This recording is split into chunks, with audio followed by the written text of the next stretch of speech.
repeat after me. How many stops act? How many stops act? We need to know. We need to know. How many stops act? How many stops act? Pass it now. Pass it now. How many stops act? How many stops act? We need to know. We need to know. How many stops act? How many stops act? Pass it now. Pass it now. Woo!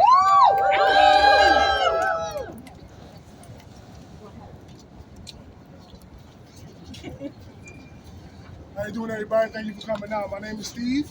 I'm with the Justice Committee. KOHUT. KOHUT.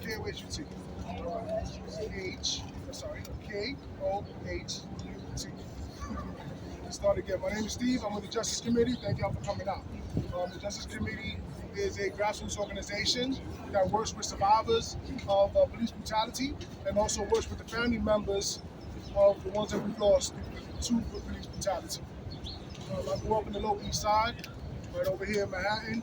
The projects, IBD, if you're familiar, and I've experienced this my entire life. I'm well into my 40s now, and I've been experiencing this since I was like 11, 12 years old. It's the first time I can remember myself personally dealing with police brutality. And now here we are in 2023. My son's already in his 20s, and we're still dealing with the same issues. And if we don't do something about it, his kids and his grandkids are going to be dealing with the same issue. We need to stop this. We need to stop losing our people that we love, our people of color, LGBTQ, GNC, unhoused, everybody. Like, they need to stop. They need to actually respect us and give us the same respect and respect our lives the same way they respect us. Thank you very much. I want to pass it off to my friend Kelly. Good morning, everyone. Good morning. I said good morning, everyone. Good morning. My name is Kelly Young. Kelly spelled Keli. I am from Vocal, New York. Vocal is a grassroots member-led organization working to build the political power of people directly impacted by mass incarceration, the war on drugs, HIV/AIDS, and homelessness. We are a voting member of Communities United for Police Reform, or CPR. CPR is a coalition of organizations led by and accountable to New York City communities that for decades have borne the brunt of NYPD's racist and abusive policing. We are here today to demand that our elected officials take concrete action to end police violence and ensure true community safety by passing the How Many Stops Act, to require reporting on all NYPD street stops, investigative encounters, and consent searches. The How Many Stops Act is common sense, good government legislation that will bring critical and urgent oversight and transparency to the vast majority of NYPD interactions with the public and empower New Yorkers to understand how, when, where, why, and with whom the NYPD is stopping. And with that, I'll pass it back to Steve to talk about exactly what the bills will do and introduce our speakers. All right, so once again, I'm Steve with the Justice Committee. The Justice Committee is also on the steering committee of CPR. Just wanted to add that. Now, the How Many Stops Act. I'm going to read from this because I don't want to paraphrase. This is very important. I want to make sure we get everything across. So, the How Many Stop Acts consist of two bills that will bring critical and urgent transparency to the NYPD's activities in our communities. H.R. 586 would require the NYPD to report level 1 and level 2 stops, including where they happen, demographic information on the person stopped, the reason for the encounter, and whether or not the encounter led to any use of force or enforcement action. That was 586. Now, H.R. 538 would also require the NYPD to fully report on their use of so-called consent searches. Searches in which a police officer need not suspect any wrongdoing to search a person or their belongings if the person gives permission. That was 538. Now, the mayor and the NYPD commissioner have systematically expanded the NYPD's power and presence in our communities. by doubling down on broken windows policies, bringing back and rebranding the anti-crime unit, and flooding our subways with police officers. Research has shown that this kind of policing inflicts harm and emotional stress overwhelmingly on Black and Latinx communities, LGBTQ, GNC people, immigrants, unhoused folks, religious minorities, low-income people, and young people, to say the least. These experiences are frightening and traumatizing. In worst cases, they escalate to illegal stops and arrests, brutality, and death. All right, so our first speakers tonight are Gladys Williams, the parents of Antonio Williams, who was killed by the NYPD in 2019. Antonio Williams' story is an example of how bad this kind of policing covered by how many stops can really get. Please help me to welcome the parents of Antonio Williams. Hello, my name is Gladys Williams. I'm Antonio Williams' stepmom. I want to explain NYPD's different definitions of level 1 and 2 and 3 encounters. If officers don't have reasonable suspicion of any involved crime, and that's a level 1 and 2, you're free to leave. If we have more transparency in how the NYPD is using these low-level stops to harass Latinx and Black New Yorkers, Antonio will still be here today. If officers are forced to report every stop and why they're making them, they'll be less likely to use these stops in illegal and abusive ways. That's why my family and other families who lost loved ones to the NYPD are calling on the City Council to pass the How Many Stops Act. We must take action and show what happened to our son does not happen again. We are also calling on Mayor Adams and Commissioner Sewell to fire all the NYPD involved officers in our son's murder and disband neighborhood safety teams. Please call our council members and ask for support. How many stops next day? Thank you. How you doing? My name is Sean Williams, father of Antonio Williams, who was killed September 29th, 2019. And now that this happened, he's grown up.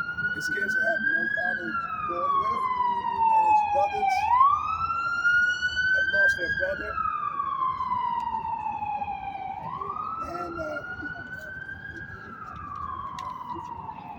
he was murdered, beaten and murdered by the NYPD during an unjustly stopped. He was waiting for a cab. NYPD come up, jump out the car. Had no suspicion of no reason to stop him. They run him down, beat him and kill him. And Mayor Adams has the audacity to pat himself on the back about his neighborhood safety team, but they're no different than the Scorpion team, Memphis Scorpion team. They do the same things, no different. And we're asking that, once again, the mayor fire these officers that killed my son, and that they pass this bill so many New Yorkers and others do not have to come up here and do the same speech over and pleading for justice that we should have gotten earlier. Now's the time to make a change. That's right. Good afternoon, everybody. How are we doing? Can we give it up once again for the family of Antonio Williams? All right, y'all. I'm going to be your champion for the day, so I want y'all to repeat after me. And I want to hear the energy. We're not on the steps, and I still want them to hear us inside, okay? All right. Full transparency! Full transparency Is what we need! is what we need. How many stop sacks? How many stop sacks? It must succeed! It must succeed. One more time. Full transparency Full transparency is what we need! is what we need. How many stop sacks?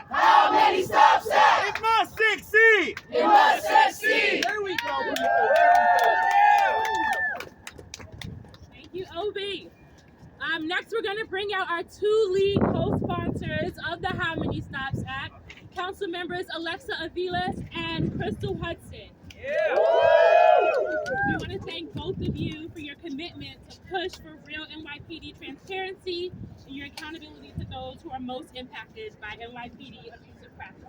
Thank you. Good morning, everyone. Good morning.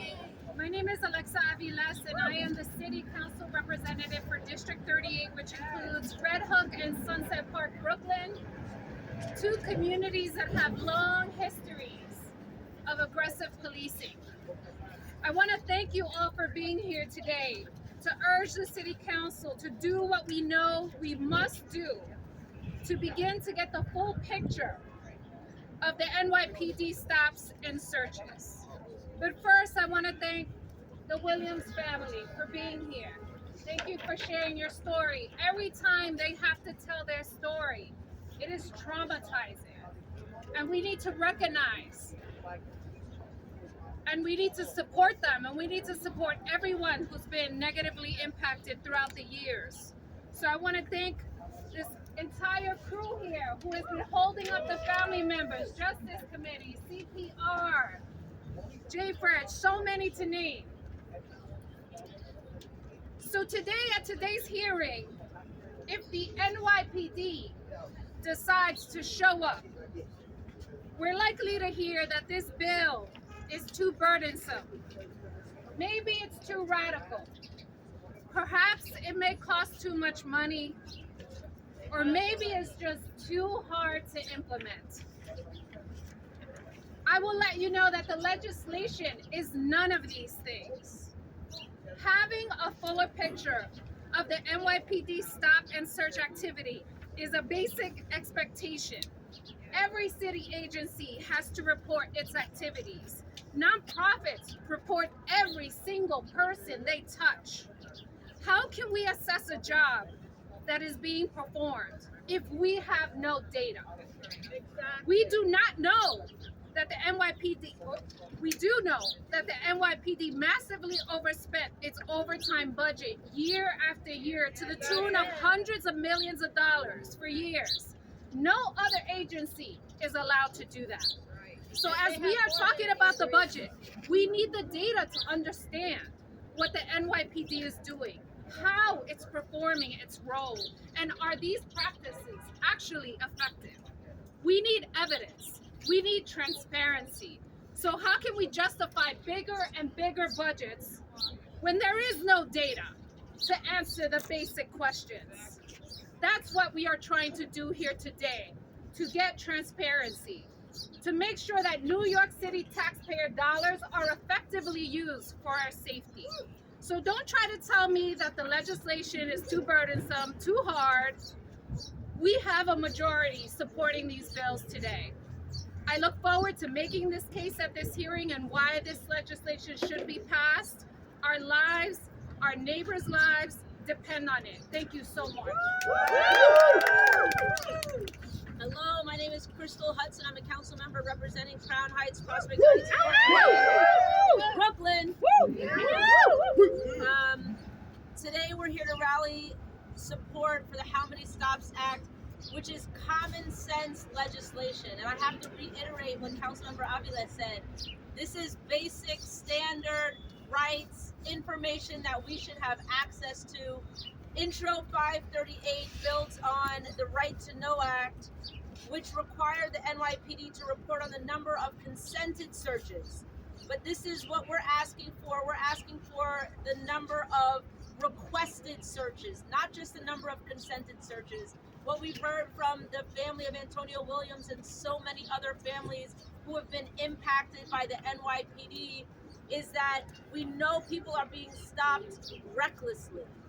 Their lives are being put in danger, and we need to have the data to tell us. Do we think that the NYPD is going to voluntarily give us this information? No. So we have to pass the How Many Stops Act so that we can get access to this common sense legislation. We need true police oversight, transparency, and accountability. And that means everything from immediately firing officers who harm or kill New Yorkers, disbanding the SRG, and deeply investing in community-based safety alternatives by passing these two bills. I want to thank, as Councilmember Avila said, we have a majority of folks who are co-sponsors on these bills. I want to thank them. And I also want to encourage everyone that's here today to call your local council member and ask them to sign on to the How Many Stops Act if they're not already. Because with your support, we can understand the NYPD's true activities once and for all. Thank you so much.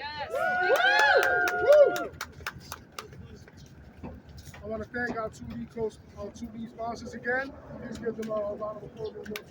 Appreciate you. And as someone from the community that is affected and someone that's been going through this my entire life and still does, I thank you personally for all of our communities.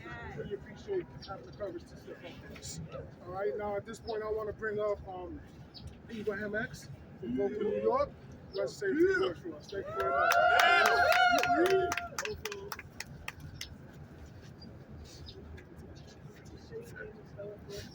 My name is Ibrahim X, Ibrahim, and the letter X. And I am a vocal New York leader with the Civil Rights Union. Is vocal in the building? You're always in the building. Whenever it's time to talk to the mayor about rights, we're in the building. I'm not a politician, but I always say I always represent Crown Heights, New York, Brooklyn. I have been policed and criminalized by NYPD and other police departments my entire life, as the brother just said. I have been stopped by police in this city more times than I can count. The problem is, we're calling it a stop. For George Floyd, for Sean Bell, for Tyree Nichols, for Saheed Vassell, and for many more people like me. When they were stopped by the police, including NYPD, their life stopped. I'm a black man. I'm homeless. I have a criminal record. I live with mental illness. So I've been stopped by the police just for locking up my bike. You may see me ride around. I've been stopped by the police just for being in a smoke shop. I've been stopped by the police for being in a train station and wrongfully accused of not paying my fares, and I actually did that time. Mayor Adams talks about increasing police presence into our neighborhoods because it's important that people feel safe. But who is he talking about? Because I don't feel safe by over-policing. Because like I said earlier, when black men are policing this country, they're not just stopped, their life stops. They're not connecting us to any services. They're not protecting or serving us or treating us with care or courtesy. Instead, they're surveilling us, harassing us, brutalizing us, occupying our neighborhoods. That's not safety. We need transparency and oversight, and we're not going to leave until we get it. That's why I'm fighting for the How Many Stops Act, because my experiences are not unique. Every time they stop me, they're stopping hundreds more who look like me, who look like you in here. So we need to know exactly how they're moving, and we have to be equipped to reduce their size, scope, and power. So these council members get it. Call your city council member and tell them to sign on to Intro 538, 586 for transparency and accountability. Don't go out in the streets looking for accountability from us if you're not willing to accept it yourself, NYPD.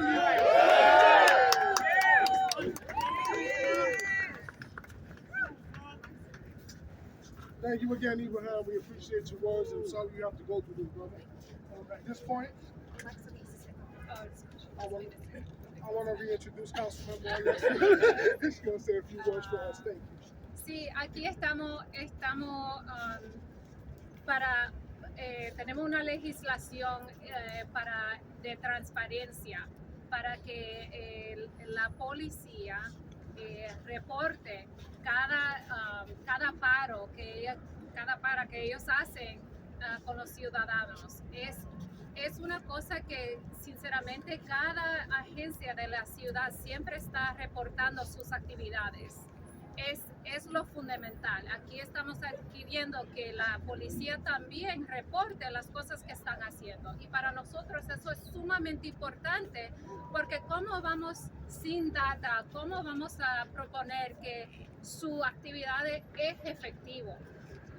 No la tenemos. So, estamos aquí adquiriendo que la policía reporte cada paro que hacen para cada residente y por qué lo están haciendo. Tenemos muchos reportes que muchas veces estos paros resultan en violencia.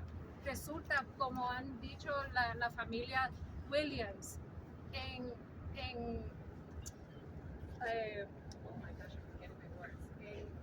muerte. So aquí tenemos una legislación de transparencia, una legislación que está adquiriendo más información. Si la policía no tiene nada que esconder, nos debe de dar esta información. Si no lo quieren dar, cuando hay oscuridad, hay cosas que no podemos ver. So estamos adquiriendo más información sobre esta agencia para que podamos saber las actividades que están haciendo, si es efectivo, y para asegurar que nuestras comunidades están seguros. Gracias. Thank you again, Councilmember. At this point in time, I want to bring up our comptroller, Rylander. Good afternoon. First, I want to thank you, Sean and Gladys, for being here to elevate and honor Antonio's memory and his life courage. So, thanks to everybody for being out here today. James Baldwin said, "Not everything that's faced can be changed, but nothing can be changed until it's faced." That's the civil rights way of saying what we don't measure, we can't manage. And that's why about 15 years ago, when stop and frisks were dramatically accelerating during the Bloomberg administration, the Senate people behind us here came together and fought for legislation that would disclose stops and frisks. And what they showed was elevation year after year until it got to the point where there were more stop and frisks of black and brown men in New York City than there were black and brown men in New York City. But because of that transparency, because of that disclosure, we were then able to build a coalition to pass the Community Safety Act in 2013. And we had to do that over Mayor Bloomberg's veto, but we were able to do it because the data was so clear about what the problem was. Right. And as a result of the Community Safety Act, the public advocate Jumaane Williams and I, with Communities United for Police Reform and so many of the members of the coalition here were able to achieve, we saw stop and frisks come down dramatically, but then we saw that there were many other kinds of interactions that we did not fully understand. Who was being stopped? What were those interactions? You know, obviously you know that they're disproportionately black and brown young men, but if you don't have the information, if you don't have the disclosure, if you don't have the information, then you can't make the changes that are necessary to bring justice. So then we passed the Right to Know Act, but unfortunately that was the Right to Know about half of what we needed to know Act. And we're here today to make sure we get the rest of it. So thank you all. I'm proud to be a supporter of the How Many Stops Act. I want to thank the council members Hudson and Ressler and Aviles and others that are here. I pledge to keep working with our public advocate, Jumaane Williams, my partner in safety, and especially to keep working with CPR and especially with the family members who show so much courage in showing up to turn that pain into a New York City that is truly safe for all our kids. So thank you so much. Thank you all for being here. Thank you so much, Comptroller. And I also want to give a shout out and thank you to Councilmember Lincoln Ressler for his consistent support. Our next speaker is Robert from Latino Justice. Good afternoon, everyone. My name is Robert Willis. I represent Latino Justice, an organization that has been fighting for the fair and just treatment of the Latinx community for over 50 years, but for all marginalized communities. But I also am speaking as a lifelong New Yorker who grew up in the South Bronx. And I know the police want to dominate the streets. They don't want to dominate them for public safety reasons. They just want to send a message that they control the streets and that we should fall in line and obey everything they say. And that's what level 1 and level 2 stops are about. I have a right to walk around New York City without an expectation of being intruded upon. But level 1 and level 2 stops do exactly that. And according to the police, they say they're not required to be reported because they don't lead to an arrest or a summons. That's basically them telling us, be grateful we didn't arrest you. That's all that it's saying. Because level 1 and level 2 stops are dehumanizing, They go against everything we understand what it is to be a protected U.S. citizen. To detain somebody, to search them and question them is what we hear happens in dictatorships and other, oppressive governments around the world. Not what we expect to have in America, let alone a liberal city like New York. Also, I want to ask personally the media's help in this. We need to stop allowing acts of bad behavior to be sensationalized that lead to these tactics. Because according to the police department's own records, crime has been going down overwhelmingly over the past decades. So why have level 1 and level 2 stops been allowed to persist when they have nothing to do with the reduction of crime? They don't lead to any, reduction of crime. All they do is marginalize our communities and make us less safe. So Latino Justice is asking the City Council to prioritize the passage of the How Many Stops Act with a majority proof, so it can't be vetoed by Eric Adams. Thank you very much. Come on.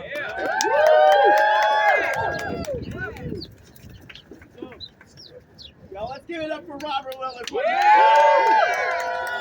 I love and look up to that man so much. I love him, man. He nailed it right on the head. The people who are going to be the most affected by this are our young black and brown bodies. Councilmember Hudson called this common sense legislation. It is common sense that violating rights does not make your community safer. It is common sense that broken windows policing does not make your community safer. And it is common sense that trust cannot be had without accountability. Thank you all for being here today. Let's give it up for you one more time. All right, y'all. Energy check. We'll do one more set of chants. Remember, I want them to hear us inside there, okay? How many stops? How many stops? We need to know. We need to know. How many stops at? How many stops at? Pass it now. Pass it now. One more time. How many stops? How many stops? We need to know. We need to know. How many stops at? How many stops at? Pass it now. Pass it now. There we go. All right, our next speaker is Sama from Center for Constitutional Rights. Hi everyone, like Kelly said, my name is Sama Sisay. I'm an attorney with the Center for Constitutional Rights. CCR is a proud member of Communities United for Police Reform, but we are also counsel around the Floyd versus City of New York litigation that really took the NYPD to task for their practice of stopping, particularly young Black and Latinx men here in New York City. And I think the narrative we continue to hear is that stop and frisk is over. Stops have gone down. We're not dealing with that issue that we were dealing with 10, 15 years ago. But what we've heard from people who are directly impacted, what we've heard from the Williams family, what we've heard from people who've spoken today, is that the NYPD continues to violate people's rights. And any interaction, any encounter with the NYPD officer can easily escalate and can be deadly. And something that's left out of this narrative about stops decreasing is that the NYPD is currently under a federal monitorship that's been going on for 10 years. And the federal monitor has said repeatedly that the NYPD is underreporting their stops. They know that there are stops that are not being accounted for. And so the monitor can't even decide a decade later whether or not the NYPD is actually within the doing their work constitutionally, because they don't have the data.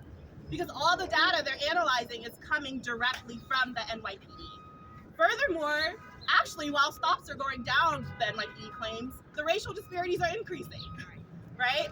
90% of people who are being stopped are Black or Latinx. And this continues today. So we know that the current system is not right. It's not working. And this is why we need these bills, in order to have information that will help us have conversations towards actual community safety and not just talk about what's legal and what's legal. What we care about is people's lives. Thank you, Sarah. I appreciate you. Next up, I want to bring up Rumi from the RG Law Project.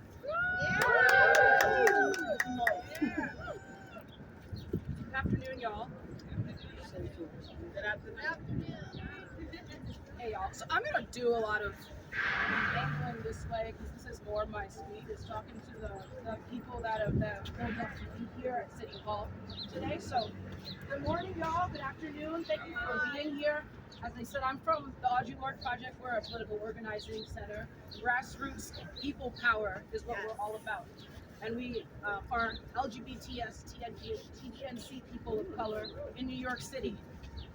And so I'm here speaking on behalf of some words from my comrade Kirby Joseph.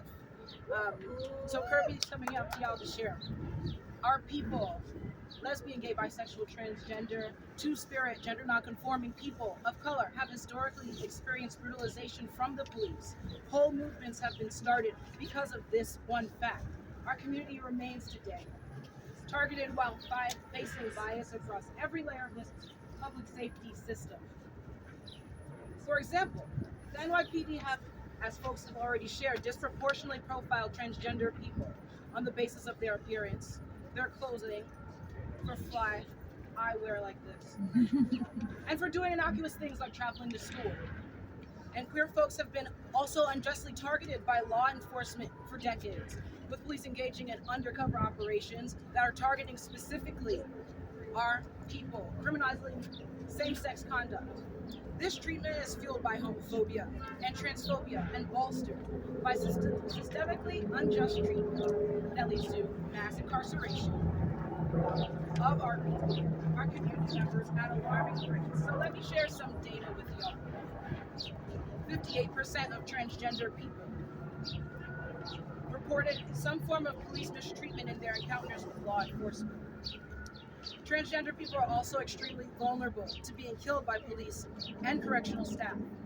On May 27th in 2020, Tony McDade, a black trans man, was killed by a police officer in Tallahassee, Florida.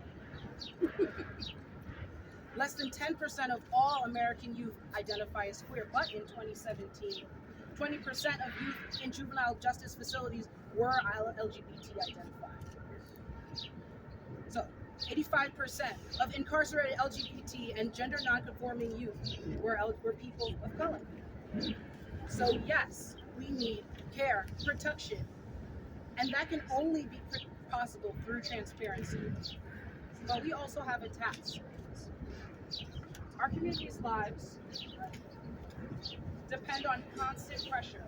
The people here represent like tens of, 20s of, hundreds of other people, families, and neighbors who understand that constant pressure comes from all of us. So, our community's lives depend on this constant pressure that we, as our organizers in your communities, continue to provide. And as Audre Lorde said, your silence will not protect you. Only transparency, struggle, and community will keep us safe. Thank you. Let's give it up for Rumi one more time. Our next speaker is going to be Carmen Perez from Gathering for Justice. I'm covering right now. Independent, yeah. On Twitter, I'm covering right now. Yeah, I'm on Twitter, Facebook, etc. I'm covering. Thank you for raising your voice loud and clear as we head before the Public Safety Committee to testify on the How Many Stops Act. And thank you to the families and Ibrahim X. Your testimony really touched me. Thank you for sharing. My name is Carmen Perez Jordan. I am the president and CEO of the Gathering for Justice and co-founder of Justice League NYC. For far too long, our communities have been adversely affected by the harmful impact of stop and frisk, which has a negative daily impact on thousands of New Yorkers. It is no secret that the vast majority of those stopped are people of color, particularly our Black siblings. This must change now. The NYPD's actions have resulted in illegal profiling as well as humiliating experiences for New Yorkers. These counters have long-lasting consequences that significantly altered the trajectory of people's lives. Entire neighborhoods in New York City exist in conditions where residents feel like they are living a military occupation, where going to the store or school can be a life-threatening situation. It is critical that we hold the police accountable for their actions. Currently, we lack sufficient data order to fully comprehend the extent of these stops, we require full and accurate data to correct this issue. To provide the community with the necessary information, it is imperative that we pass the How Many Stops Act. The evidence, data, and reports all point to one thing. New York City and NYPD need to provide accurate and comprehensive data on stops in NYC. It is time for the City Council to pass the How Many Stops Act. Yo quiero hablar con mis latinos. ¿Cuántos latinos tengo aquí? Mi nombre es Carmen Pérez y nosotros tenemos que saber que esto, lo que está pasando con la policía, también afecta a los latinos. La evidencia, los datos y la información apuntan a una cosa. La ciudad de Nueva York y la policía de Nueva York necesitan datos precisos y completos sobre las paradas policías en esta ciudad. Algunas veces vemos mucha gente como nosotros no estamos en estas rallies. ¿Por qué? Porque estamos trabajando. Pero la cosa es que nosotros tenemos que estar aquí. Yo he estado trabajando sobre la justicia criminal por 27 años. Es mucho tiempo a no ver tantos latinos aquí parados, porque esto también nos afecta a nosotros. So necesitamos que the City Council haga pass the How Many Stops Act. Gracias.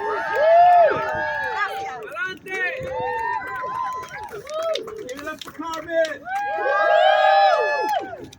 Repeat after me. Full transparency. Full transparency. What we need. Is what we need. How many stops at? How many stops at? It must succeed. It must succeed. Again, full transparency. Full transparency. Is what we need. Is what we need. How many stops at? How many stops at? It must succeed. It must succeed. One more time. Full transparency. Full transparency. Is what we need. Is what we need. How many stops at? How many stops at? It must succeed. It must succeed. There we go, everybody. All right, y'all, we're gonna do one more chant, all right?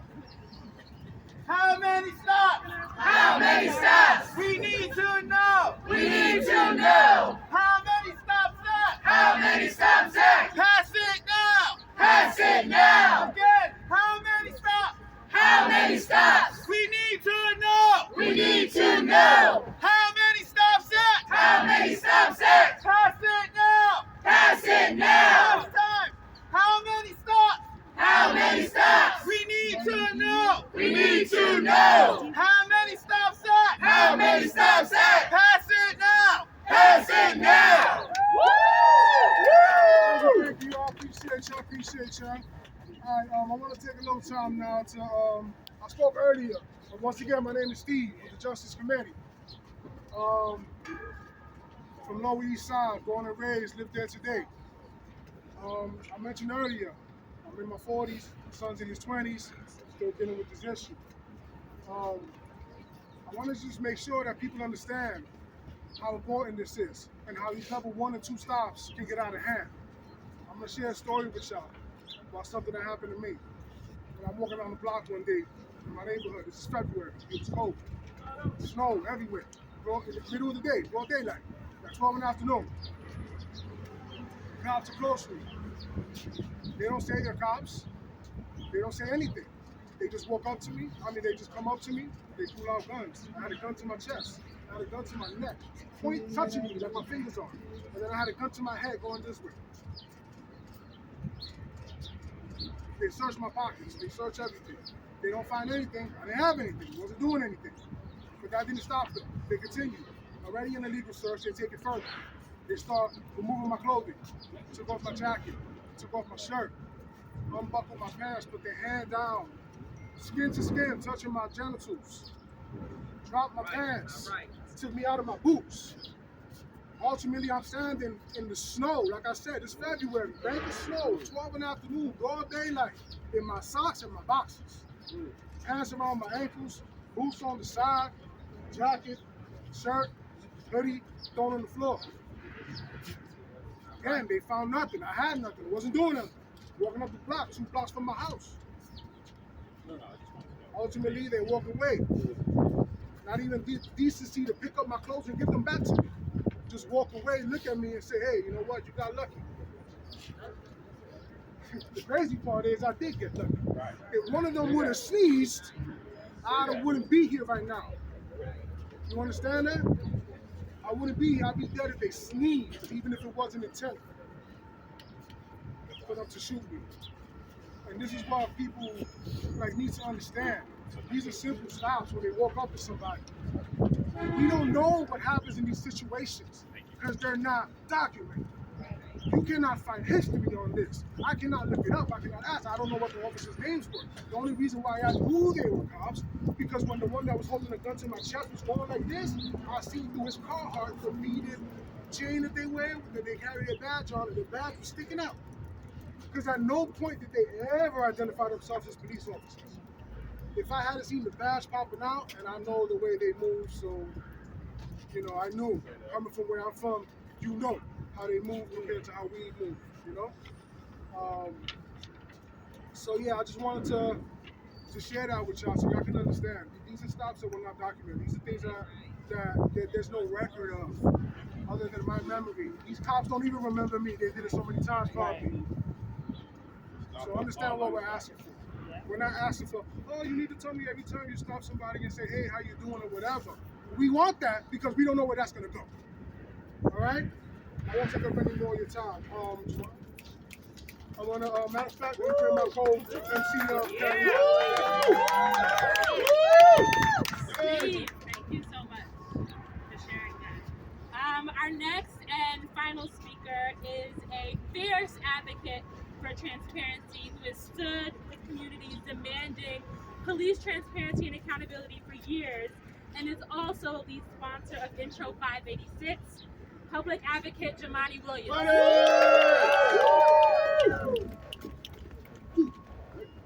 Peace and blessings, everybody. Love and light to you all. Happy to be here with everyone. Sorry we're still here. There are two areas, even though I sometimes see improvement in certain places when it comes to policing. Transparency and accountability are the two areas that we haven't seen much improvement at all. And every time we have a discussion, it gets met with such fierce resistance. It seems like we're asking for more than we are, because we're asking for something very similar. And it hampers other discussions that I think should be occupying our time. And so my hope is when it comes to this discussion, we won't meet with as much resistance as we usually have. Information is very important, it's powerful, it's helped us in the past. As a matter of fact, before we did the work on the Community Safety Act, myself and my partner in safety, Brad Landon, our controller, and all of these advocates, there were some people in Albany who helped pass bills to get us this information in the first place. One of them was Congressman Hakeem Jeffries, then Assemblyman, and then State Senator Eric Adams, who's now the mayor. So I suspect and expect that the mayor will support us on this, because this is what he was doing before and nothing has changed, and we still need this information. It's important also to note the racial disparities that continue in these type of stops that we're speaking about, because they very much mirror the racial disparities that happen in what was commonly called stop and frisk. It's also important because we do see racial disparities when it comes to violence in communities. Black and brown communities unfortunately deal with a lot of violence. And what we have been told is that the police presence, the police actions ought to deal with the violence. So we have racial disparities in stops that still haven't changed the racial disparities in violence. And so what it says to me, that simply adding police actions and simply overusing a tool do not make communities safe. And so we want to be clear about that. I always try to be clear about that because I understand the role that the PD plays in partnership, but I also understand that they try to assume all roles when other people don't get what they need to play their roles. And it's hard to talk about what is actually happening if we don't have the data. So all we're doing is asking for the data. We actually haven't even made any pronouncements yet. We're just saying, can you give us the data so we can figure out what's going on? Everybody now knows and agrees that there was an abuse when it came to stop, question, and frisk. It took a long time to get there. People fought us tooth and nail until we saw the data, until we showed them the data, until we forced the data down their throat. when we saw the racial disparities that were occurring, and then realized that we were actually getting more weapons off of white New Yorkers when they stopped them than black and brown New Yorkers. And still it never played out. So what we're asking now is don't fight us on this. Let's look at the data, and let's work through this together, because we have a lot to do when it comes to public safety, and we don't want to be fighting all the time. So I'm looking forward to the mayor supporting us and getting this done as easy as possible. Thank you so much. I want each of you to give yourselves and the person standing next to you a round of applause for coming out this afternoon.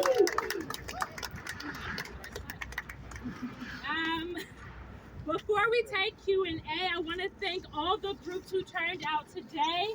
1199, Arab American Association of New York, the Audre Lorde Project, Bronx Defenders, Center for Constitutional Rights, Center for Policing and Equity, Defending Rights and Dissent, Faith in New York, Jews for Racial and Economic Justice, Justice Committee, Latino Justice, Legal Aid Society, Make the Road New York, NAACP Legal Defense Fund, New York Anti-Violence Project, New York Civil Liberties Union, The Gathering for Justice, and Vocal New York.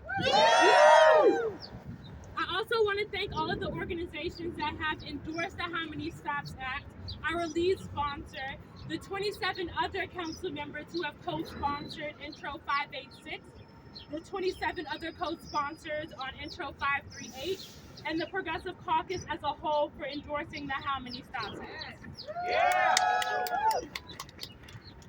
We are calling on all New Yorkers to call your council member and ask them to co-sponsor the How Many Stops Act. We are calling on the City Council to pass the How Many Stops Act immediately. Thank you. Now we'll take questions from press if you have them.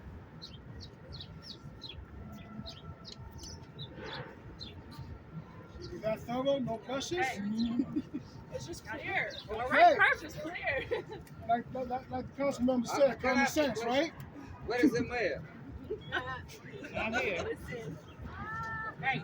Well, thank you all so much for coming out. We're going to be heading into City Hall to testify. Thank you. Thank you.